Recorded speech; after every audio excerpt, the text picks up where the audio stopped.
Well, hello out there, everyone, and I want to welcome you once again to another live edition of the WGSN-DB Going Solo Veterans Corner. And of course, I'm your host, retired Army First Sergeant Paul Holbert, coming to you live from outside the nation's capital here in Northern Virginia. And I just want to say hi to our audience tonight and thank you for joining us. Of course, whether you get a chance to join us live or join us on the replays, we appreciate your participation and your emails and your information that you send in. So keep it coming. We also want to say thank you because your participation has made us the list of the top 25 podcasts to watch here in Northern Virginia. So we thank you for your participation again. Before we get started, as always, I want to thank our sponsors because we definitely are appreciative of those people that take the time, of those organizations that take the time to sponsor our show. First, I want to start with Quest Jewelers in Merrifield, Virginia. Folks, you heard me say it before, and I say it every show. Quest has some beautiful stuff. So you need to get on the website, questjewelers.com, or give them a call. The number's on the screen. They can help you out. They make some beautiful custom-made jewelry, and they also have fine stuff in stock in the showroom. So give them a call. Let them know what you're looking for. I also want to thank Nationwide IT Services. NIS is a service-disabled veteran-owned small business owned by retired Army Warrant Officer C.K. Park and his crew. CK has offices around the United States as they work on various contracts serving both government and private sector organizations.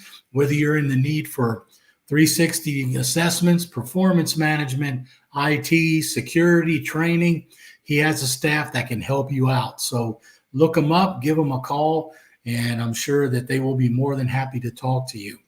We also want to thank our newest sponsor, Hill & Ponton, PA, the Veterans Disability Attorneys.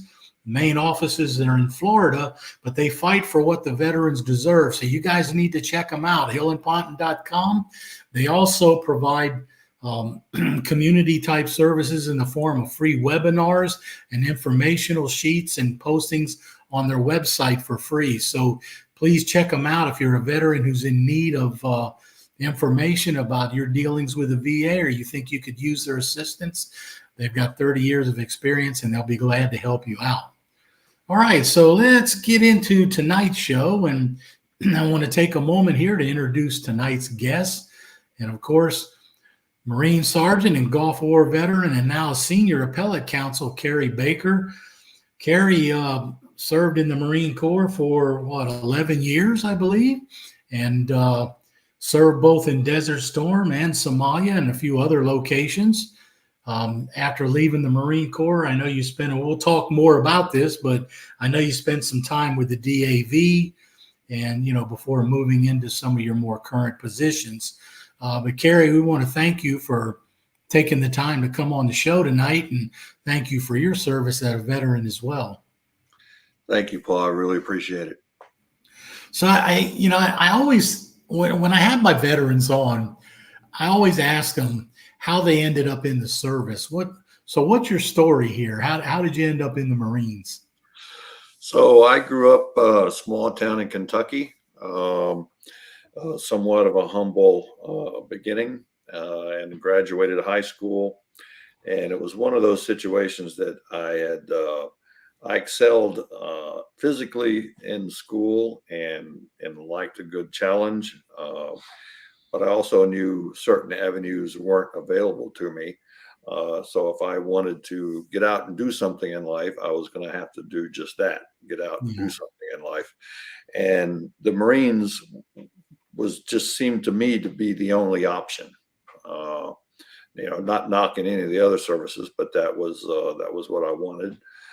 So a week after I graduated high school, I was on the Yellow Footprints in Parris Island, South Carolina, starting boot camp, and it's been pretty nonstop since then.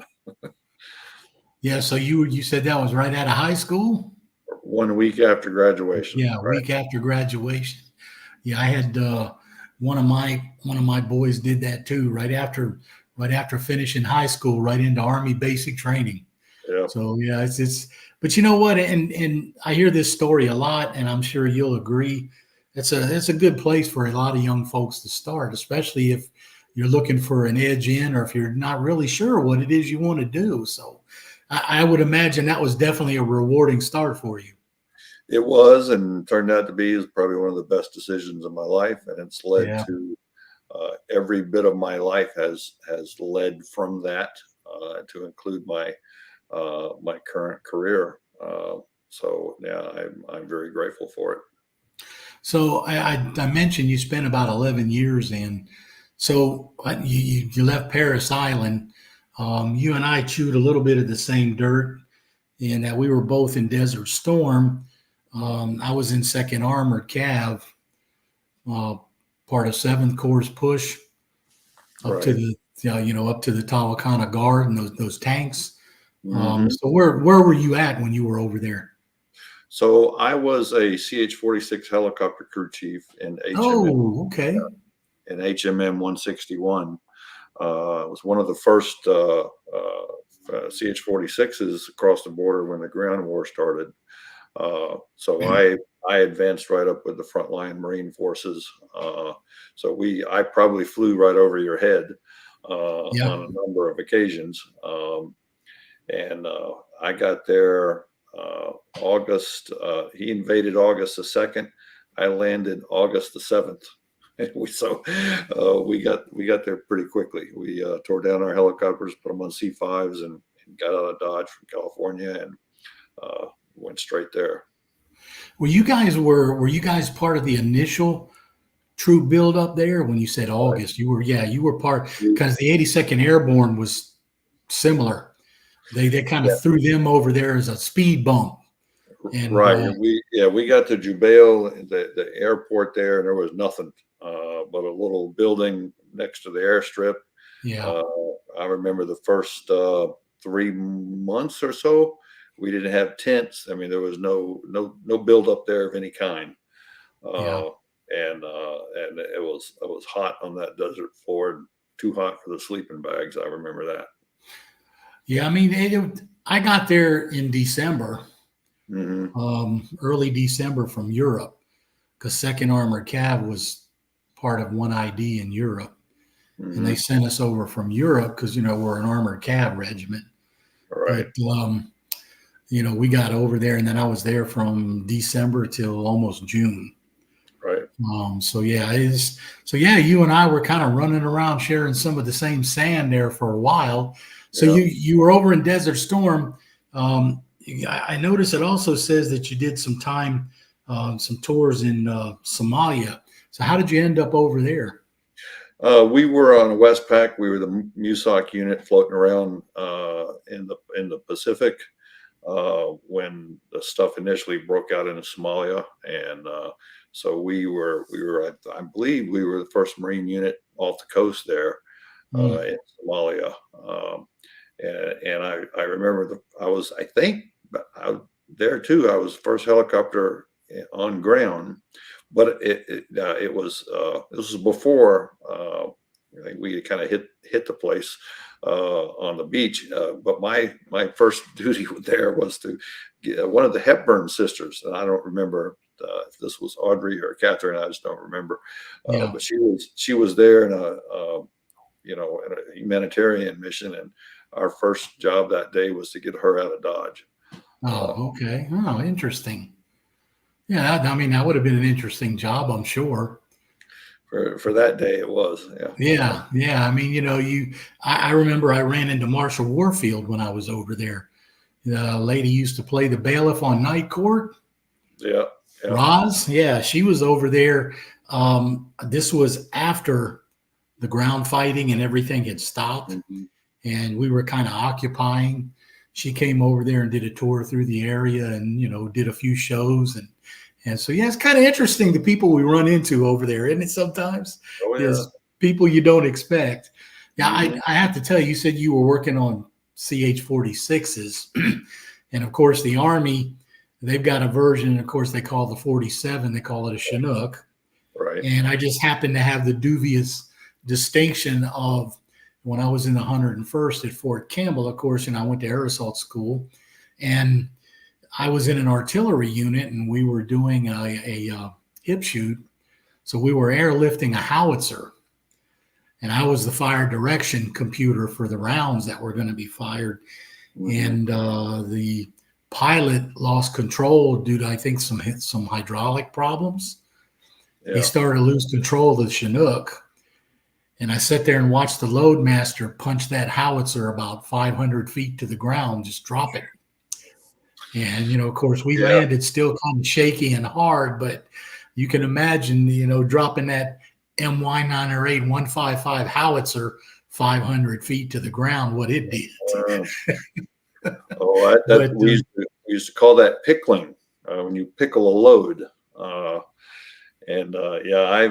We've had to pickle a few things throughout my time. I mean, I remember that vividly because the helicopter was shaking and shimmying, and even after he dropped it, it continued until the pilot was able to keep pretty good control, but we hit the deck fairly hard.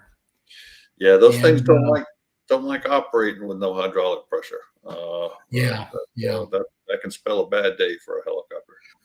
Yeah, it definitely was a bad night for us because this was a night shoot too. So, but when you mentioned the 46, it just kind of popped into my head there. That experience there when I was a young soldier at Fort Campbell. So you spent those 11 years or so in the Marines. You were a sergeant when you left the Marine Corps. Now, what I think is interesting is you left the Marine Corps as a sergeant, but now you're an attorney. So I'm assuming that you had a chance to go to school once you got out. I did go to a good bit of school, but I have to correct something there for the record. I am an accredited agent, not an attorney. One could say I play an attorney at a law firm, quite literally. But I am an accredited agent working for a law firm. I can and do all the same things that attorneys do, and I've got considerable experience in this line of work. So I run my own team just like an attorney does. So that's kind of similar to the federal government, and you may be familiar with this because I spent the second half of my federal career, as a civilian employee, dealing with budgets and federal contracts. And it kind of sounds to me like you're similar to the contract specialist who works with the contract officer, where the contract officer has the warrant, but the specialist is trained to do most of the things that the contract officer does. Yeah. Does that sound kind of accurate, or? It's similar. In this situation, it's really for VA purposes only. It's really kind of half dozen one, six of the other. I'm licensed to practice in the Court of Appeals for Veterans Claims, which is a federal court in the federal court system. The Board of Veterans Appeals, and at any level within the VA. And attorneys have worked for me throughout the last half of my career. And I always had the position or my own personal mindset that I got to be able to do the same thing they can do and do it as good. So that led to a lot of school, to get to here. So everything but the law degree, and at this point, I just don't need it. No interest in doing anything other than veterans law, and that I can do as it is. So just like you are, So you when you left the Marines, I believe your first position was as the DAV's Assistant National Legislative Director. Is that your first civilian position? It was with DAV. That was my last position in DAV. All right. I started out in the field like many service officers. I ran offices in Kentucky and Louisiana, Milwaukee, then went to DC to their headquarters, and was licensed to practice in the court and worked in their judicial appeals office for a while, actually handling cases in the federal court system. Interesting. Attorneys there were all my opposing counsel, so I was up against, I guess you could call it the real thing, and that was just exceptionally educational. One of the best experiences of my career. And then I got promoted up to the Assistant National Legislative Director position for the organization.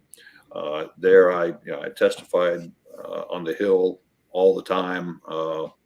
And just represented veterans from the legislative perspective on the benefits side of the House at that point, worked on numerous pieces of legislation, and then eventually moved on from there. Yeah, I mean, I imagine that would be pretty interesting, especially if you're up at the national headquarters dealing with proposed legislation and things. You get to see some of that firsthand and see how it works. Yeah, and I've been by the main headquarters in Washington several times. I've never been in it. I'm a lifetime member, but I've never been in the national headquarters, there in DC yet.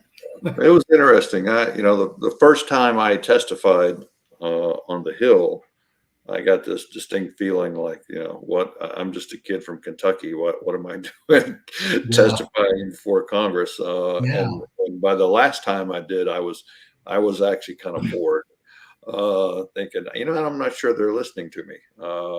Maybe it's time to go do something where people are going to listen to me. So it's funny how it shifted from one perspective to the other.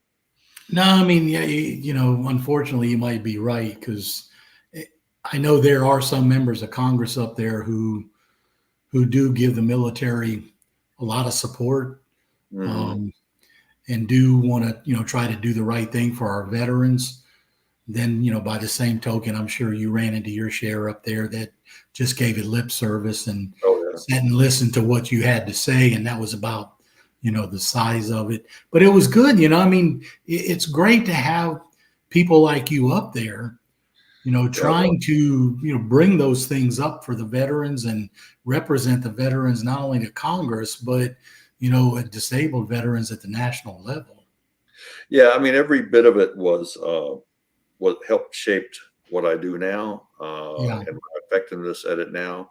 Every position that I've had, built on what I do now, and made me, an effective advocate.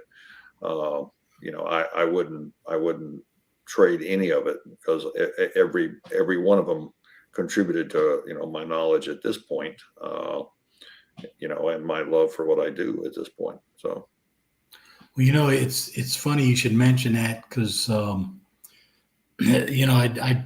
told CC, our studio head, a number of times. For me, I get the same feeling doing this show. You feel very fortunate to have. I felt very fortunate to have come out on the other end of my career. I'm retired Army, but, I came out on the backside of my career and struggled with a number of things, of which, Hill and Ponton actually assist veterans with, would be it PTSD, a lot of the other things. And so I look at it like, you look at it like you feel like it's what you want to do. It's rewarding. So I look at this podcast as my way of doing something that I want to do, and trying to give something back and stay in touch with the veterans. And so, I definitely understand where you're coming from. Yeah. So I'll tell you what, Kerry, we're going to take just a short break. And when we come back on the other side, I want to talk with you just a little about your current position as Senior Appellate Counsel, representing disabled veterans. And I want to talk to you a little bit about some of what you're doing there. So for those of you in the audience, if you stand by, we will be right back.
In service of our nation, you gave everything you had. You sacrificed your comfort, your peace, and sometimes even your well-being.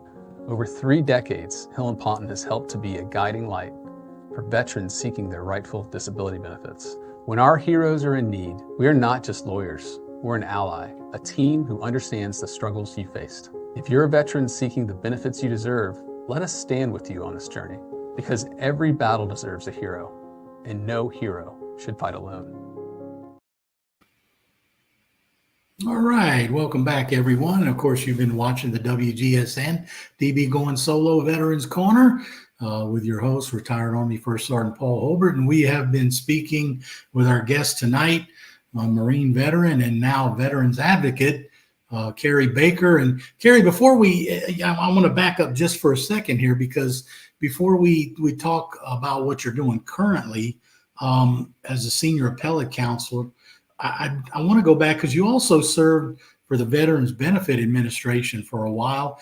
And one thing in particular I found interesting there is that you worked on a project there. It was about a year-long project called Changing the Game, dealing with the disability claims process. Yes. And I wonder if you'd share a little bit about that, because I thought that was interesting. And the other thing was, having gone through that claim process a number of times myself, it's possible that you made it a little easier for me before I went through what I did. It's been a while since I've discussed that, and that's but when I left DAV, it was for the position at VA, and I was the policy chief and compensation and pension services in VA central office, and that was another very educational point of my career. I led pretty significant policy issues for the Benefits Administration, ranging from exposures, dealing with Agent Orange, military sexual trauma, almost all things legislation that affected veterans' benefits, and to include any changes that we wanted to make. And I was always sort of a nerd for how the rules and regulations worked. And at that point in time, VA had, there were about a 2.5 year backlog on initial claims. Yeah. This was the 2010, 2012 time, 2008, 2012 time period. And, VA had been looking for years on how to speed up their claims process. And everything they tried, it just didn't work. And my take on it was, because a lot of things were attempted or put forth that weren't good for veterans. And being a veterans advocate at heart, my philosophy was, there's got to be a way to improve the process and help veterans at the same time, not improve it just for VA that harms veterans.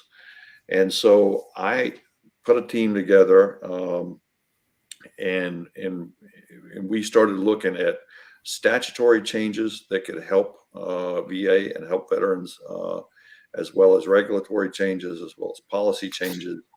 And so we worked on this for about a year, and that's what we titled it. Once we got done with all the suggestions, it was titled "Changing the Game," we got a lot of the things passed. Like, for example, now some of this is in play today, some of it's not. But for example, they had like I said, they had a 2-year-long process just to get to an initial claim. Nowadays it's about 120 days on average. That's their goal. They sometimes meet that now, but back then they never met it. So one of the things we looked at was, the claims process was broken down into chunks back then, if you will. That's the best way to explain it. And one chunk was when you file a claim up to the point where VA starts development.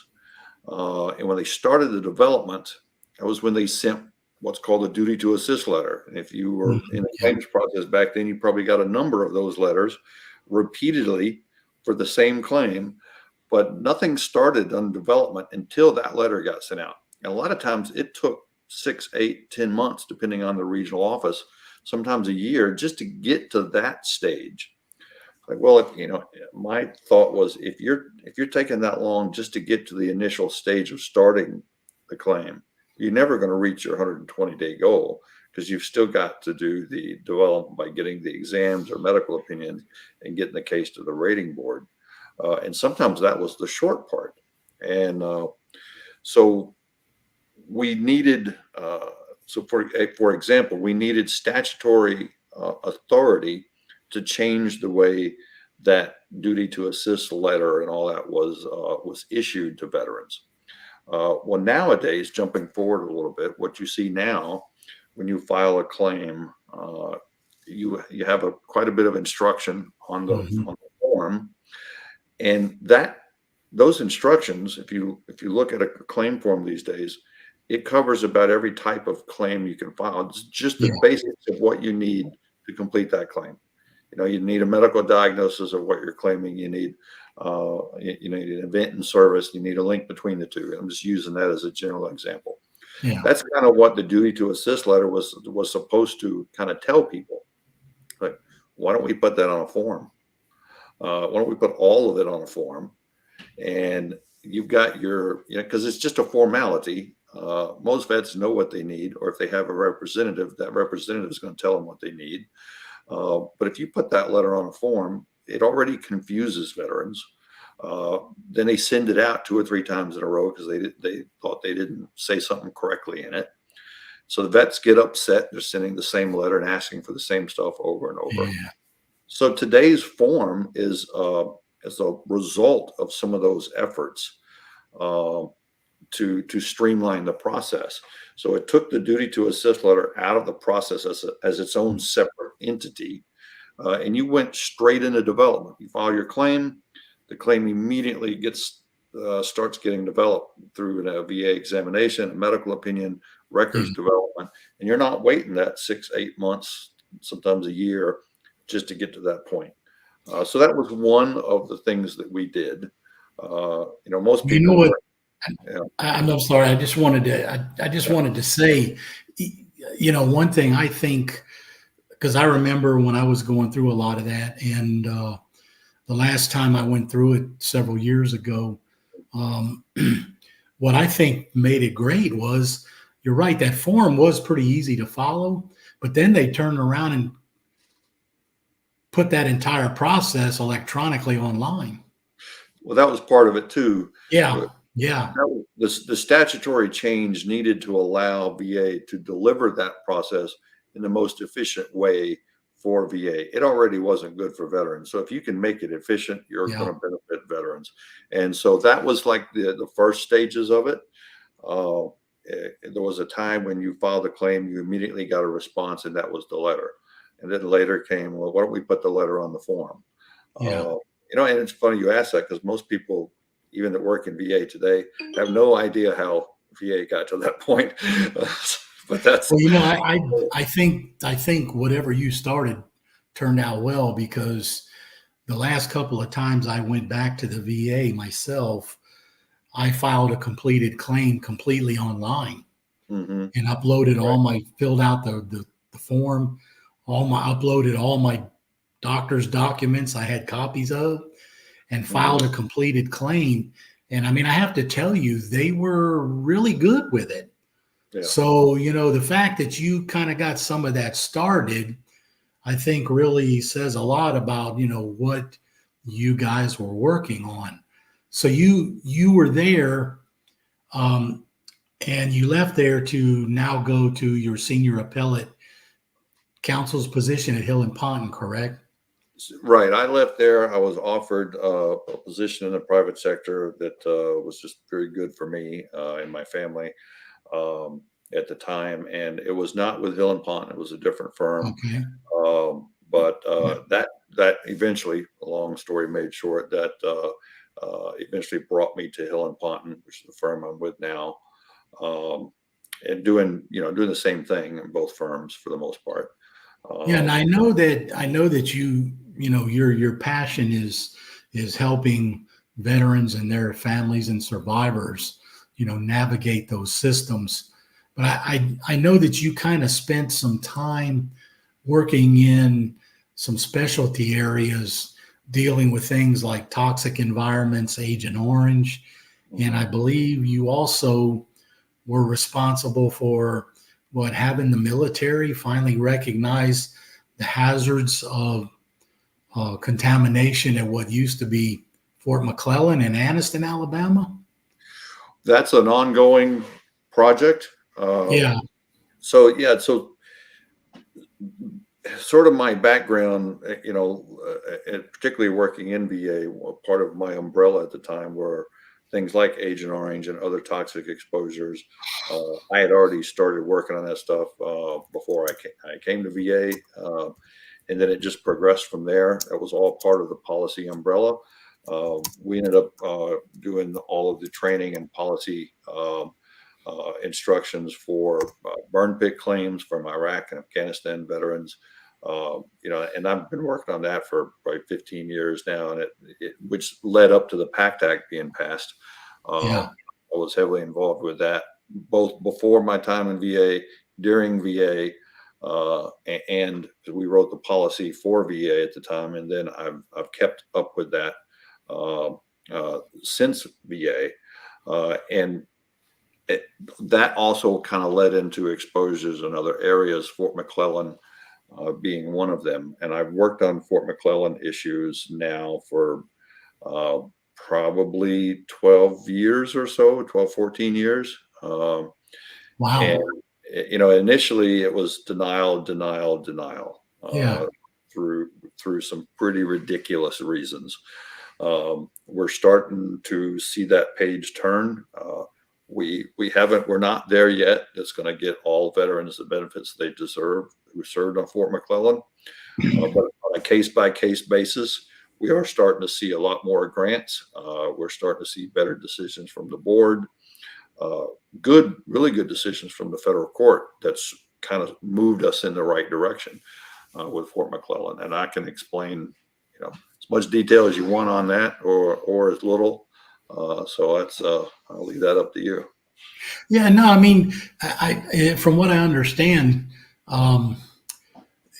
there were, I guess, what was it? Some of the toxic elements associated with Agent Orange were also present at Fort McClellan, but the Army either didn't pay attention to it or just didn't bother to report it for the longest time. And the reason why it kind of drew my attention when I first found out about it was because having spent most of my career in the Army as a nuclear, biological, and chemical warfare specialist, I did a lot of training time. And, so he sounds like he's kind of angry at him about this stuff too. Yeah, he doesn't like toxic exposures. But I mean, no, see, and when I found out that stuff was there, I never knew that until just a few months ago when I found out. And so if you will, just take a few minutes and share with the audience and kind of tell them what you discovered and finally what they're doing. So it's sort of the barrel of monkeys. And I think a lot of folks in probably DOD and especially VA, it's not as much of a DOD issue these days. They really don't want those monkeys out of that barrel. Yeah. And most people who are familiar with Fort McClellan will probably think of like the Monsanto plant that was Fort McClellan's in Anniston, Alabama. And in Anniston, there was a Monsanto plant that ran for a very long time that produced PCBs. And that plant did a very good job of contaminating the entire area with PCBs. The city of Anniston sued Monsanto at the time. I think it was the largest class action lawsuit. Didn't include anybody that served on the base there.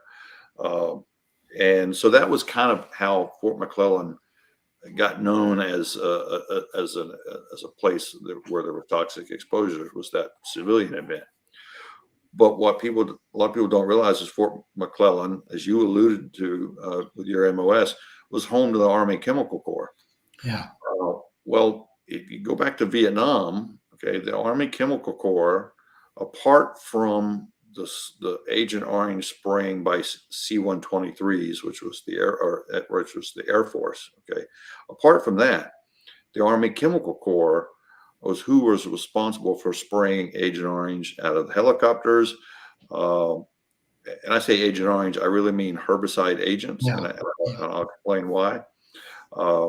Any of the perimeter spraying around the bases in Vietnam, off the Buffalo turbines, off the helicopters, all of that was the Army Chemical Corps. So they needed to be trained on how to do all this stuff. Well, Fort McClellan was home to the Army Chemical Corps, amongst a number of other things. And we started, we had heard for a long time that, there was a bunch of toxins on Fort McClellan. And a lot of it was because it was home to the Army Chemical Corps, who did things like biological warfare, chemical warfare. Nobody thought about herbicides. And with its ties to Vietnam and its ties to herbicide testing, there was it just made sense to look there. And long story sort of made short, the more we looked, the more evidence we found that herbicide agents were used all over Fort McClellan, especially in the 70s, 60s, 70s, even into the 80s. And so let me stop there for a second and try to explain to the audience what I mean by herbicide agent. Most people think Agent Orange, okay, when they think about Vietnam or herbicides. VA doesn't define a herbicide agent as Agent Orange. VA defines, there's a regulatory definition for herbicide agent, the kind of herbicide agent that invokes the benefits that Vietnam veterans get, if that's an easy way to say it. Yeah. Those herbicide agents are listed in VA's regulation, and it's the agents that was in Agent Orange, okay, and some other rainbow herbicides. The herbicides used in Vietnam were coded red or orange, pink, green, white, purple. So they were called. That's why they were called the rainbow herbicides. They all shared similar agents. So Agent Orange, Agent Pink, Agent Green, all had a herbicide called 2,4,5-T. Agent Orange itself was a 50-50 mixture of 2,4-D and 2,4,5-T. Each of those components was a herbicide in their own right. For Agent Orange, they just mixed them in 50-50 quantities. But the one herbicide, 2,4,5-T, was contaminated with dioxin. Now, there are multiple dioxins, but the one that was contaminating that herbicide was 2,3,7,8-TCDD, or tetrachlorodibenzoyl-para-dioxin. So it's crazy. It gets crazy, but that's the strongest dioxin on the planet. It's what all other dangerous toxins are usually measured against. Okay, and it contaminated 2,4,5-T, which is half of the herbicide agent in Agent Orange. Agent White was picloram. Agent Blue was cocodilic acid. Each herbicide's in their own right. For example, cocodilic acid was 33% arsenic. So orange wasn't the only dangerous herbicide that we use. So the regulation spells out those agents as a herbicide agent: 2,4-D, 2,4,5-T, and its contaminant dioxin, picloram, and cocodilic acid. Those made up the major herbicides used in Vietnam. So these are what. So this is kind of what was probably being spread around Fort McClellan. They found out.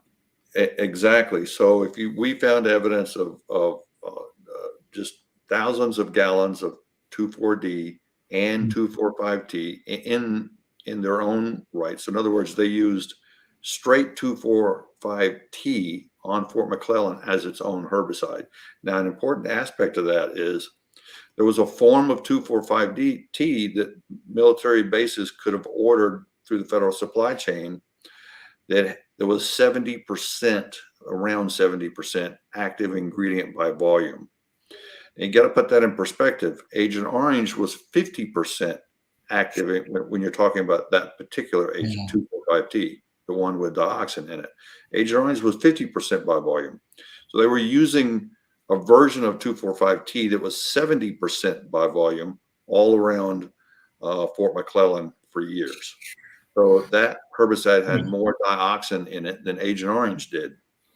Yeah. See, when I found out that this was going on there, and I said, when I look back in my career, how many times I was there and how much training I did running around on Fort McClellan, it got my attention. That's why I was, pretty interested. So you guys are now at the point where the Army is finally starting to recognize some of this and some of the veterans who were affected by it.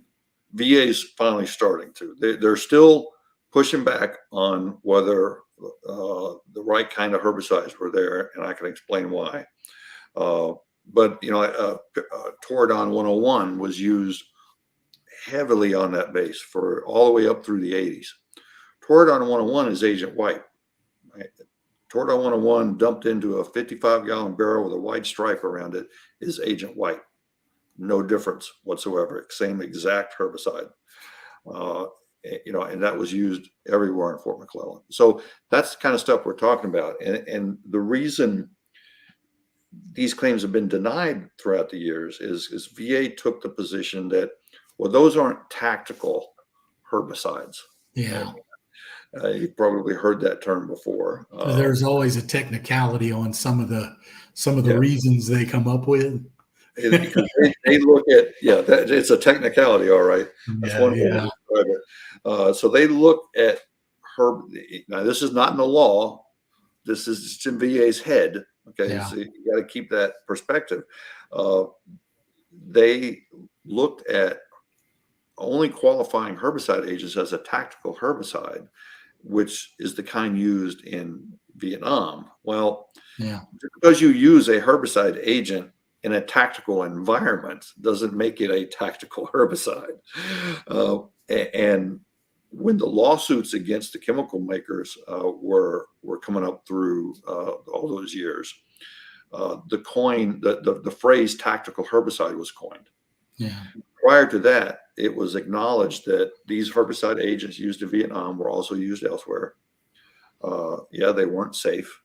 But it wasn't until the chemical companies were sued that, these were very specific herbicides called tactical herbicides. That never made it into the law. All right. That's just a figment of people's imagination.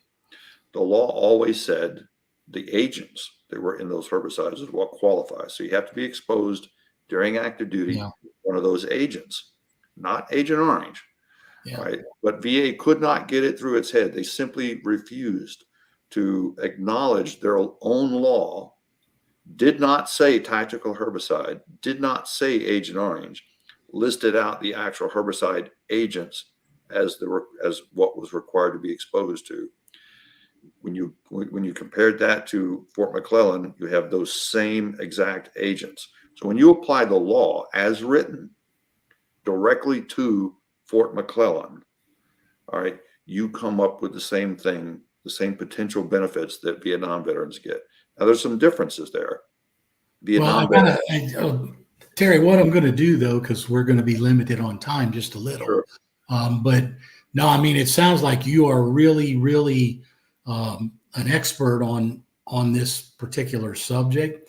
So I want to make sure that we put your contact information up on the screen again for our audience out there. Anyone who wants to find out more about this from Kerry, I'm sorry. If you want to find out more from Kerry, there's his email, kbaker@hillandponton.com.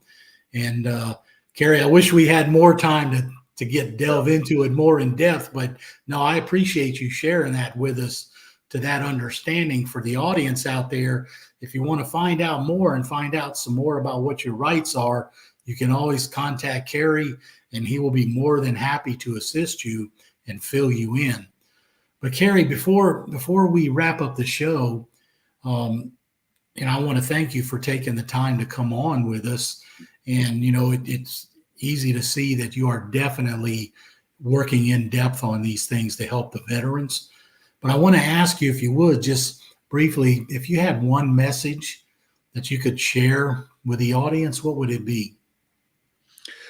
I would say, if you're out there filing claims, if you've already filed claims, if you've got decisions from VA, it may have sounded like I kind of praise VA. I'm not praising VA these days. I've never seen the system make decisions as bad as I see them every day in the 26 years I've been doing this. So do not assume that your decision is correct. Get with someone that knows what they're doing. If it's denied outright, do not assume you cannot win that case. Find someone that knows what they're doing, which can be easier said than done. Yeah. But the people that get the benefits they're seeking are the ones that don't give up fighting for them. So just because VA denied you, don't give up. And don't wait 2 or 3 years to file again. Appeal that decision and keep it on appeal. The people that win are those that don't give up. So don't give up. And that's what I would say. That's good advice, because I went through that once or twice myself, where I had to go back to them and and do a new claim. So that's good advice, because it worked for me. Continuing to push it. Well, Kerry, I got to tell you, man, it's easy to see that you are definitely an expert on dealing with this stuff. And I really want to thank you for taking the time to join us tonight. I hate to have to cut you off short, but we are limited on some time that we stay on. Right. But I definitely appreciate your expertise. And for those of you who are watching in the audience, again, we want to thank Kerry for his time tonight. Thank him for his service. And for veterans out there, our piece of info for tonight is finding out about student educational assistance from the VFW. They've got a new piece of the VFW site up that gives you all of the veteran support that you can get. They've got grant programs you can apply for, as well as some other things from the VFW. So take a look out there if you're looking for student assistance. And again, Kerry, thank you so much. For those of you out there in the audience and our veterans, thank you for your service. And we hope to see you on our next show.